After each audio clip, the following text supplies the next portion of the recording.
Assalamualaikum dear student. Today we are going to learn our English topic Unit 2.1.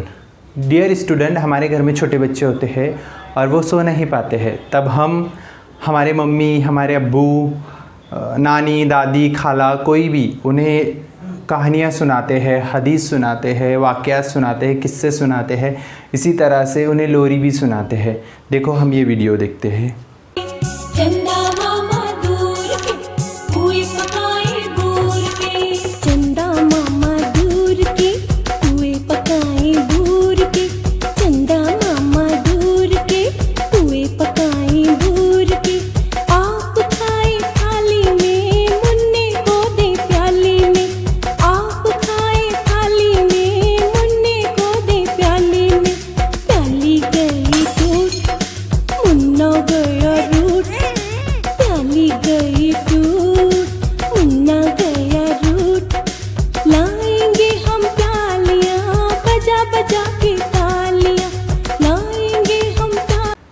अभी हमने एक प्यारा सा वीडियो देखा जिसमें एक लोरी थी। लोरी को इंग्लिश में क्या कहते हैं? तो लोरी को इंग्लिश में ललबाई कहते हैं।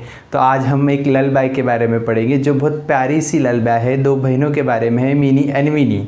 मिनी एंड विनी दो प्यारी सी बहनें हैं। वो शेल में किस तरह से उनकी मम्मी उनको सुलाती है, फिर वहाँ पर उनको आकर दो स्टार्स देखते हैं। वो स्टार्स उनको देखकर खुश होते हैं, एक दूसरे से सवाल पूछते हैं। इसी तरह उनकी मम्मी फिर सुबह होने पर उन्हें उठाती है।